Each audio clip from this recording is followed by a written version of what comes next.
கோரி, நீ செய்யறதெல்லாம் உனக்கே நியாயமா இருக்கா? சாதாரண நாள்ல போய் வேலை கேட்டாலே யாரும் கொடுக்க மாட்டாங்க. இப்படி மழை பெஞ்சுக்கிட்டு இருக்கப்ப நான் போய் வேலை கேட்டா யார் கொடுப்பா? கொஞ்ச நாள் பொறு, மழை விடட்டும், அப்புறமா வேலைக்கு போறதுக்கு முயற்சி பண்றேன். என்னது, மழை விட்டதுக்கு அப்புறம் வேலைக்கு போக முயற்சி பண்றீங்களா? அதுக்குள்ள உங்க மனைவி கோரி பட்னி கடந்தே செத்துருவா. இங்க பாருங்க காலேஜி, உங்களுக்கு வேலை கிடைக்குதோ இல்லையோ, வேலைக்கு போறதுக்கு முயற்சி பண்ணிக்கிட்டே இருங்க. அப்பதான் ஒரு இடம் இல்லைன்னா இன்னொரு இடத்துல நமக்கு ஏதாவது வேலை கிடைக்கும். கோரி, எடுத்துக்கிட்டு போறதுக்கு ஒரு கொடை கூட நம்ம வீட்டுல இல்ல. என்னால எப்படி வெளியில போக முடியும்? காலேஜி, உங்க உடம்பு ஒன்றும் சர்க்கரையில செஞ்சு வைக்கல கரைஞ்சி போறதுக்கு. அதுவும் இல்லாம உங்க உடம்புல தண்ணி பட்டு 1 மாசம் ஆகுது. ஏதோ இந்த மழையிலேயாவது நீங்க குளிச்ச மாதிரி இருக்கட்டும். கோரி, இப்ப நான் வேலை தேட வெளியில போகணும், அவ்வளவுதானே? இப்பவே போறேன். அதுக்காக என்னோட பர்சனல் விஷயங்களை பத்தி நீ பேசக்கூடாது. இப்படி சொன்ன காலுக்காக பிறகு கோபத்தோட வேலை தேடத்துக்காக வெளியில பறந்து போச்சு. அந்த காட்டுல வாழ்ந்து வந்த சோனா குருவி ஒரு சமோசா கடை ஒன்று வச்சிருந்தது. அந்த கடையில சமோசா, பகோடா இதையெல்லாம் தயார் பண்ணி சோனா குருவி வியாபாரம் பண்ணிக்கிட்டு இருந்தது. சோனா குருவி கடையில இருக்கிற பொருட்கள் எல்லாம் சுவையாவும் விலை மலிவாகவும் இருக்கிறதால அந்த காட்டுல உள்ள நிறைய பறவைகள் சோனா குருவியோட கடைக்கு வாடிக்கையாளர்களா இருந்தாங்க. அன்னைக்கு சோனா குருவியோட செல்போன்ல மணி அடிக்க ஆரம்பிச்சது. ஹலோ, யார் பேசுறீங்க? சோனா, நான் தான் ரீட்டா பேசுறேன். பக்கோடா சமோசா ரெண்டும் கலந்து சீக்கிரமா 100 ரூபாய்க்கு கொடுத்து விடு. என்னோட வீட்டுக்கு கெஸ்ட் வந்திருக்காங்க. ரீட்டா, இப்ப மழை வேற பெய்யுது, அதுவும் இல்லாம கடையில நான் மட்டும்தான் இருக்கேன். இங்க பாரு சோனா, எப்படியாவது இந்த உதவியை எனக்கு செய். மழை பெய்யலன்னா நானே வந்து வாங்கிட்டு வந்துருவேன். சரி ரீட்டா, நான் ஏதாவது ஏற்பாடு பண்றேன். இப்படி சொல்லிட்டு போனை ஆஃப் பண்ண சோனா குருவி என்ன பண்ணலான்னு யோசிக்க ஆரம்பிச்சது. இந்த சமயத்துல வேலை தேடி வந்த காலுக்காக சோனா குருவியோட கடை பக்கம் பறந்து வந்தது. காலுக்காகத்தை பார்த்த சோனா குருவி இப்படி கூப்பிட ஆரம்பிச்சது. காலண்ணா, ஒரு நிமிஷம் இங்க வாங்க, எனக்கு ஒரு உதவி பண்ணிட்டு போங்க. சோனா குருவி இப்படி கூப்பிட்டதும் காலுக்காக சோனா குருவி கடையில வந்து உக்காந்தது. சொல்லு சோனா, என்ன உதவி செய்யணும்? காலண்ணா, நான் கொடுக்குற சமோசாவை கொண்டு போய் ரீட்டா கிளி வீட்டில் கொடுத்துருங்க. இதை செஞ்சிட்டிங்கன்னா நான் உங்களுக்கு 2 சமோசா கொடுப்பேன். சோனா குருவி சொன்னதை கேட்ட காலுக்காக இப்படி பேச ஆரம்பிச்சது. இங்க பாரு சோனா, எனக்கு 2 சமோசா கொடுத்தா மட்டும் பத்தாது. உன்னோட கடையில எனக்கு நிரந்தரமா ஒரு வேலை வேணும். உன்னால கொடுக்க முடியுமா? இதை கேட்ட உடனே சோனா குருவி ரொம்ப சந்தோஷப்பட்டுச்சு. காலண்ணா, நான் உங்களுக்கு கண்டிப்பா வேலை கொடுக்கறேன். தினமும் 100 ரூபாய் சம்பளம். இப்படி சொன்ன சோனா குருவி பிறகு ரீட்டா கிளிக்கு கொடுக்க வேண்டிய சமோசாவை பார்சல் பண்ணி கொடுக்க அதை வாங்கின காலுக்காக ரீட்டா கிளி வீட்டை நோக்கி பறந்து போச்சு. காலுக்காகத்துக்கிட்ட இருந்து சமோசா பார்சல் வாங்கிக்கிட்ட ரீட்டா கிளி 100 ரூபாய் காசு கொடுத்தது.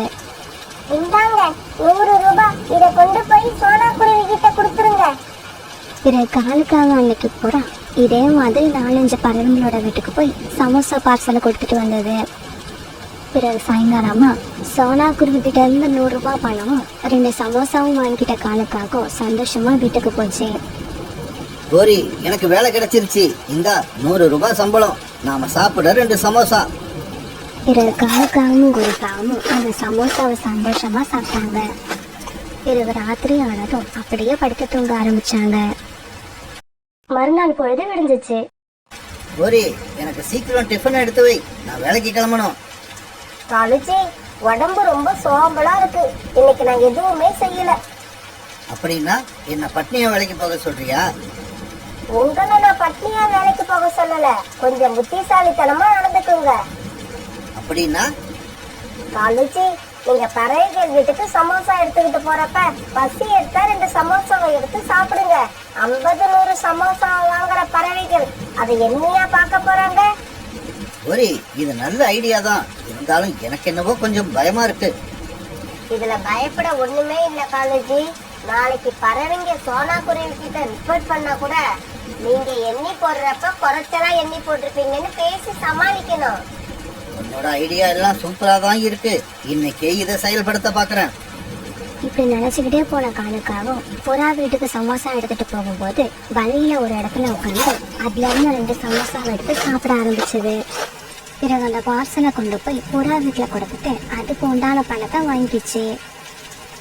அன்னைக்கு சாயங்காலம் வீட்டுக்கு வந்த காலுக்காகத்துக்கிட்ட கோரிக்காவை இப்படி பேச ஆரம்பிச்சது. காலுஜி, நீங்க மட்டும் சமோசாவை சாப்பிட்டா போதுமா? எனக்கு வேண்டாமா? இனிமே சமோசாவை சாப்பிடும் போது அதுல இருந்து எனக்கும் 2 எடுத்துக்கிட்டு வந்துருங்க. மறுநாள்ல இருந்து காலுக்காவை பார்சலை பிரிச்சு பழனில உட்காந்து அதை சாப்பிட்றது மட்டும் இல்லாம கோரிக்காவத்துக்கும் 2 வீட்டுக்கு போறப்ப எடுத்துட்டு போச்சு. கோரி, இந்த சமோசாவை வச்சுக்க, கஸ்டமர் வீட்டுக்கு போறதுக்கே எனக்கு நேரம் ஆச்சு. இப்படி சொன்ன காலுக்காவும் உடனே கஸ்டமர் வீட்டுக்கு பறந்து போச்சு. நாளாக நாளாக எல்லா பறவைகளும் சமோசா குறையறத பத்தி பேச ஆரம்பிச்சாங்க. என்னங்க, இன்னைக்கு இந்த பார்சல்ல 4 சமோசா குறைச்சலா இருக்கு. சோனா கிட்ட இத பத்தி சொல்லுங்க. ராணி, பார்சல்ல குறைச்சலா இருந்துச்சுன்னு உனக்கு நல்லா தெரியுமா? உன் பையன் ராஜியை கேட்டு பாரு, அவன் எடுத்து சாப்பிட்டுருக்க போறான். ராக்கி, நான் வந்து எடுத்து கொடுக்கறதுக்குள்ள உங்க யாரு சமோசா பார்சல் பிரிக்க சொன்னது? ரீட்டா, உண்மையிலேயே சொல்றேன், நான் அந்த பார்சலை தொட்டு கூட பார்க்கல. என்னது, தொட்டு கூட பார்க்கலையா? நீங்க தொட்டு பார்க்காம எப்படி 4 சமோசா குறையும்? ஒருவேளை சோனா குருவி எண்ணிக்கையில விட்டு இருக்கலாம், ஆனா கண்டிப்பா நான் எடுக்கல. எல்லா பறவைகளும் இப்படி பேசிக்கிற விஷயத்த சில பறவைகள் சோனா குருவி கிட்டையும் வந்து சொன்னாங்க. சோனா, நான் உன்னை தப்பா சொல்லல. சமோசாவை எண்ணி போடுறப்ப ஒரு தடவைக்கு 2 தடவை நல்லா எண்ணி போடுங்கன்னு தான் சொல்றேன். என்னங்க, எல்லா பறவைகளும் இருந்து சாப்பிட வந்துட்டாங்க. இன்னும் சமோசா வரவே இல்ல. வந்துடும். நான் சோனா குருவி கிட்ட இப்பதான் போன் பண்ணி சொன்னேன். உடனே அனுப்பிடுறேன்னு சொல்லி இருக்கு. இங்க பாருங்க, நீங்க இங்க உட்கார்ந்துகிட்டு என்ன பண்றீங்க? சும்மா தானே இருக்கீங்க. போங்க, போய் உடனே சமோசாவை கையோட வாங்கிக்கிட்டு வாங்க. கழுகாக்கா திட்டின உடனே அந்த ஆண் கழுகு சோனா குருவி கடையை நோக்கி பறந்து போச்சு. இப்படி பறந்து போனப்ப காலுக்காக ஒரு பார்சலை பிரிச்சு சமோசா சாப்பிட்டுக்கிட்டு இருக்காரு அந்த கழுகு பார்த்துக்கிட்டே போச்சு. இந்த காலுக்காகத்துக்கு எப்படி இவ்வளவு சமோசா கிடைச்சது? இந்த காகத்தால இவ்வளவு சமோசாவை சாப்பிட முடியுமா? இப்படி யோசிச்சுக்கிட்டே போன அந்த கழுகு சோனா குருவி கடைக்கு போய் சேர்ந்துருச்சு. சோனா, சீக்கிரமா சமோசா பார்சல் எடுத்துக்கொடு, அதை நானே எடுத்துக்கிட்டு போயிடுறேன். கழுகண்ணா, அதை நான் ஏற்கனவே காலண்ணா கிட்ட கொடுத்து விட்டுட்டேன். என்னது, கால் அண்ணன் கிட்ட கொடுத்து விட்டியா? அப்ப அந்த காலுக்காக வழியில உட்கார்ந்து சாப்பிட்டது எங்களுடைய சமோசா தானா? இப்பவே போய் பாக்குறேன். ஒருவேளை காலுக்காக சாப்பிட்டது எங்க சமோசாவா இருந்தா அத உயிரோட விட மாட்டேன். இப்படி நினைச்ச அந்த கழுகு நேரா தன்னோட வீட்டுக்கு பறந்து போச்சு. கழுகண்ணா, நீங்க எதுக்கு நம்ம கடைக்கு போனீங்க? உங்களுக்கு வேலை வைக்க கூடாதுன்னு தான் நானே சமோசாவை எடுத்துக்கிட்டு வந்துட்டேன். எடுத்துக்கிட்டு வந்ததெல்லாம் சரி, நான் கொண்டு வர சொன்ன 200 சமோசா இதுல சரியா இருக்கா? என்ன திடீர்னு இப்படி கேட்டுட்டீங்க? எங்க கடையில எண்ணிக்கை ரொம்ப சரியா இருக்கும், ஒண்ணு கூட குறையாது. நான் இப்ப எண்ணி பார்க்க போறேன். அதுல 1 குறைஞ்சாலும் உன்னோட உடம்புல உள்ள பாகங்கள்லயும் 1 குறைஞ்சிடும். ஜாக்கிரதை. இப்படி சொன்ன கழுகாக்கா சமோசாவை எண்ணி பார்த்தப்ப அதுல 2 சமோசா குறைஞ்சது. இங்க பாரு மண்டோதரி, இந்த காகம் நம்ம சமோசாவை பிரிச்சு வச்சு அதுல 2 சமோசாவும் சாப்பிட்டதை நான் என் கண்ணால பார்த்தேன். என்னங்க, இந்த காகம் சமோசாவை தின்னது கூட எனக்கு கோபம் இல்ல. இந்த காகங்கள் 2 பேரும் வாரத்துக்கு 1 நாள் தான் பல்லு விளக்குவாங்கன்னு கேள்விப்பட்டேன். இவங்க வாய்ப்பட்ட இந்த சமோசா எனக்கு தேவையே இல்லை. பிறகு அந்த கழுகுகள் 2 பேரும் சேர்ந்து காலுக்காக அடி வைத்து வாங்க ஆரம்பிச்சாங்க. அடிக்காதீங்க, என்ன அடிக்காதீங்க, என்ன மட்டும் அடிக்காதீங்க. நான் திருடுன சமோசாவை எல்லாம் என் கூட பங்கு போட்டு தின்ன கோரி வீட்டுல நிம்மதியா உட்காந்துருக்கா. தயவு செய்து யாராவது ஒருத்தர் போய் அவளுக்கும் தண்டனை கொடுங்க. என்ன மட்டும் ஏன் அடிக்கிறீங்க?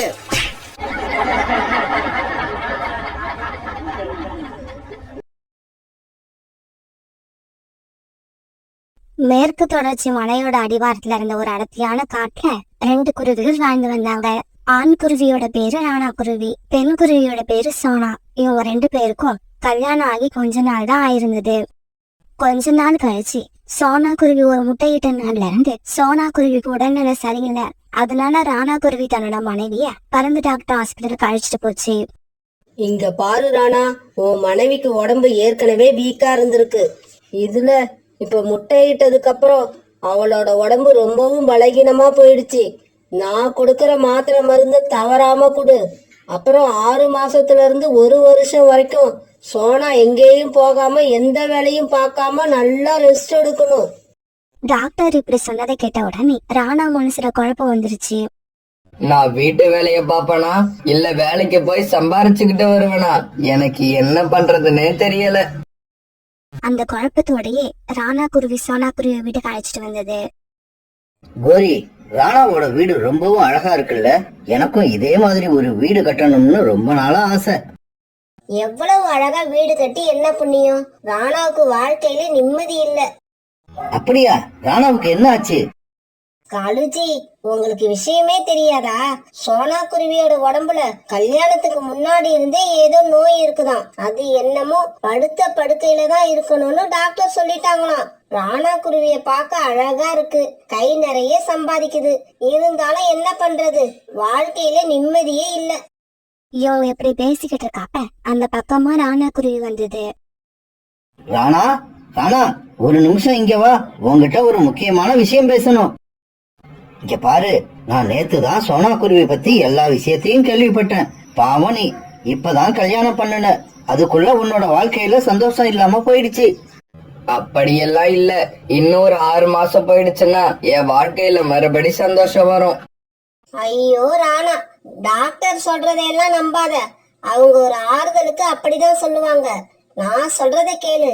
எனக்கு தெரிஞ்சு நம்ம காட்டோட வலது பக்கம் போனீங்கன்னா ஒரு பெரிய புளிய மரம் ஒண்ணு வரும். அந்த மரத்துல ஒரு அழகான குருவி ஒண்ணு வாழ்ந்து வருது. அதுக்கு இன்னும் கல்யாணம் ஆகல. அது கிட்ட போய் நேரா பேசு. பக்கத்து காட்டுல அதுக்கு சொந்தமா ஒரு வீடும் இருக்கு. ஏற்கனவே மனசு குழப்பமா போயிருந்த ராணா குருவி கோரிக்காக சொன்னதை கேட்டதும் நேரா அந்த புளிய மரத்தை நோக்கி பறந்து போச்சு. கோரிக்காக சொன்ன மாதிரி அந்த குருவி ஆரஞ்சு கலர் அக்கையோட பார்க்க ரொம்பவும் அழகா இருந்தது. அந்த குருவிய பார்த்த உடனே ராணா தன்னோட மனைவி, வீடு, அப்புறம் முட்டை இப்படி எல்லாத்தையும் மறந்து போயிடுச்சு.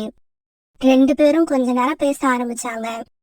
பிறகு கொஞ்ச நேரத்துல அந்த குருவி ராணாவை கூப்பிட்டுக்கிட்டு தன்னோட காட்டை நோக்கி பறந்து போயிடுச்சு. ஐயோ, இப்படி பறந்து போறத காலுக்காகவும் குறிக்காகவும் ஒரு இடத்துல இருந்து பார்த்தாங்க. காலுஜி, நான் நினைச்ச மாதிரியே அந்த குருவி ராணாவை கூப்பிட்டுக்கிட்டு தன்னோட வீட்டுக்கு போயிடுச்சு. இதுக்கப்புறம் ராணா இந்த காட்டு பக்கம் வரவே வராது. அது சரி, ராணா அந்த குருவி கூட போறதுல உனக்கு என்ன அப்படி சந்தோஷம்? என்னோட சந்தோஷத்துக்கு என்ன காரணம்னு நாளைக்கு உங்களுக்கு தெரியும். அன்னைக்கு சாயங்காலம் ஆச்சு. வேலைக்கு போன ராணாவை காணோம்னு சோனா குருவி ரொம்பவும் வருத்தத்துல உட்கார்ந்துருந்தது. என்ன இது, இவரை இன்னும் காணோம், எனக்கு என்னமோ ரொம்ப பயமா இருக்கு. இப்படி நினைச்சுக்கிட்டு கூட்டுல படுத்த சோனா குருவி ராத்திரி பூரா தூங்கவே இல்லை. மறுநாள் பொழுது விடிஞ்சிச்சு. காலையிலேயே காலுக்காகவும் ஒரிக்காகவும் வந்து சோனா குருவி வீட்டு கதவை தட்ட ஆரம்பிச்சாங்க. சோனா, சீக்கிரம் வெளியில வா. எவ்வளவு நேரமா கதவை தட்டுறது? கதவு தட்ட சத்த கேட்ட சோனா குருவி வீட்டை விட்டு வெளியே வந்தது. இங்க பாரு, உன்னோட புருஷன் ராணா குருவி பக்கத்து காட்டுல இருக்கிற ஒரு பொண்ணை கல்யாணம் பண்ணிக்கிட்டு அவ கூடவே போயிடுச்சு. இதுக்கப்புறம் ராணாவை நீ எதிர்பார்த்து உட்கார்ந்து இருக்காத. அது மட்டும் இல்ல, குடும்பத்தையே வேணாம்னு விட்டுட்டு போன ராணா இந்த வீட்டை எங்களுக்கு வித்துட்டு போயிடுச்சு. அதனால வீட்டை சீக்கிரமா காலி பண்ணு. காவல் சொன்னதை கேட்டு சோனா குருவிக்கு மயக்கம் வர முதல்ல ஆயிடுச்சு. இல்ல, இப்படியெல்லாம் நடந்திருக்காது, நீங்க பொய் சொல்றீங்க, நான் வீட்டை காலி பண்ண மாட்டேன். என்னது, காலி பண்ண மாட்டியா? இங்க பாரு சோனா, நீயா வீட்டை காலி பண்ணினா உனக்கு மரியாதை இல்லன்னா வீட்டுக்குள்ள உள்ள முட்டையை தூக்கி வெளியில போட்டுருவோம். காவல் சொன்னதை கேட்டுட்டு பயந்து போன சோனா குருவி பிறகு வீட்டுக்குள்ள போய் தன்னோட முட்டையை எடுத்துக்கிட்டு அழுதுகிட்டே பறந்து போயிடுச்சு. கோரி, நீ இவ்வளவு புத்திசாலியா இருப்பன்னு நான் நினைக்கவே இல்லை. அபி, உன்னோட வீடு ரொம்பவும் அழகா இருக்கு. ராணாஜி, இந்த வீடு எங்க அம்மா பார்த்து பார்த்து கட்டின வீடு. அபி, இதுக்கப்புறம் நீ எதை பத்தியும் கவலைப்படாத. நான் நிறைய சம்பாதிப்பேன். நாம இந்த காட்டுலயே பெரிய பணக்காரங்களா மாறுவோம்.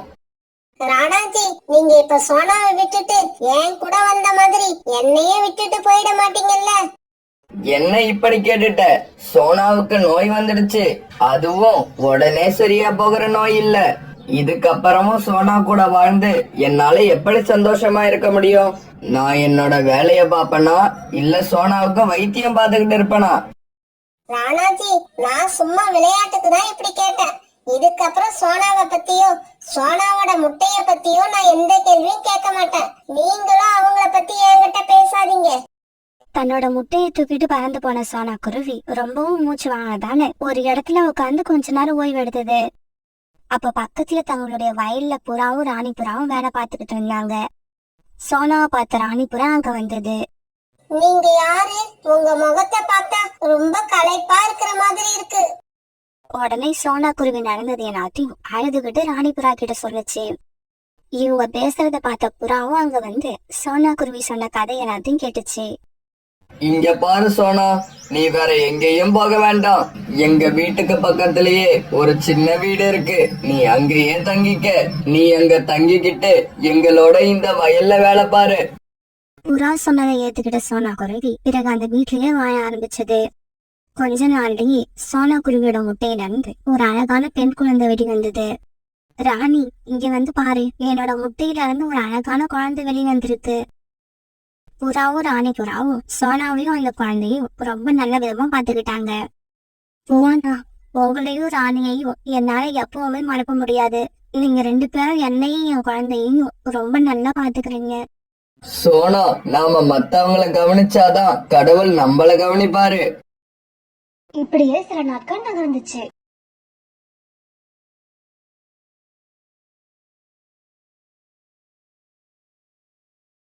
இப்ப பியூட்டி பெருசா வளர்ந்து நல்லா பறக்க ஆரம்பிச்சிடுச்சு.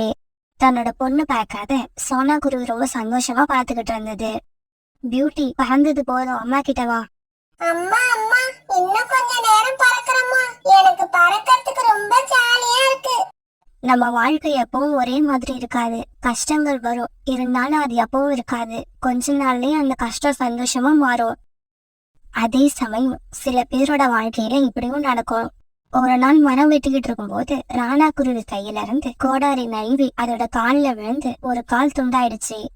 அபி, இதுக்கு மேல ஒன்னும் பண்ண முடியாது. ராணா எப்பவும் கூட்டுல படுத்துதான் இருக்கணும். அதுக்கு தேவையானதையெல்லாம் நீதான் கவனிச்சுக்கணும். இப்படி சொல்லிட்டு பருந்து டாக்டர் அங்க இருந்து பறந்து போயிட்டாங்க. அபி, எனக்கு மனசு ரொம்ப கஷ்டமா இருக்கு. நீங்க கஷ்டப்படுறதுக்கு இதுல என்ன இருக்கு? நியாயமா பார்த்தா நான் தான் ரொம்ப கஷ்டப்படணும். எல்லாம் என் தலை விதி. இப்படி கொஞ்ச நாள் ராணா குருவி தன்னோட வீட்டுல வச்சு பாத்துக்கிட்ட அபி ஒரு நாள் இப்படி பேச ஆரம்பிச்சது. இங்க பாருங்க ராணா, இப்ப நான் வேலைக்கு போக வேண்டியிருக்கு. அதனால உங்களை என்னால சரியா கவனிச்சுக்க முடியாது. நானும் அம்மாவும் ஆரம்பத்துல வாழ்ந்த கூடு ஒண்ணு இங்க பக்கத்துலதான் இருக்கு. உங்களை நான் அங்க கொண்டு போய் விட்டுறேன். தினமும் உங்களுக்கு தேவையான உணவையும் கொண்டு வந்து தாரேன். கொஞ்ச நாள் நீங்க அங்கேயே இருங்க. இப்படி சொன்ன அபி பிறகு ராணா குருவி அந்த கூட்டுல போய் படுக்க வச்சது. ஆரம்பத்துல கொஞ்ச நாள் உணவும் தண்ணீரும் கொண்டு வந்து ராணா குருவிக்கு கொடுத்த அபி இப்ப எல்லாம் அந்த கூட்டு பக்கம் வரதே இல்ல. இதையெல்லாம் நான் அனுபவிச்சே ஆகணும். சோனா குருவியையும் என்னோட முட்டையையும் தனியா தவிக்க விட்டுட்டு வந்த எனக்கு இந்த தண்டனை தேவைதான். சோனாவும் பியூட்டியும் இப்ப புறாவோட தர்பூசணி வயல்ல வேலை பார்க்க ஆரம்பிச்சிருந்தாங்க. இப்ப சோனா குருவி தனக்காக ஒரு அழகான சின்ன வீட்டையும் கட்டிக்கிச்சு. சோனா, நீ தனியா ஒரு வீட்டை கட்டினதை நினைச்சு எனக்கு ரொம்ப சந்தோஷமா இருக்கு. புறாண்ணா, இது எல்லாமே எனக்கு நீங்க கொடுத்த வாழ்க்கை.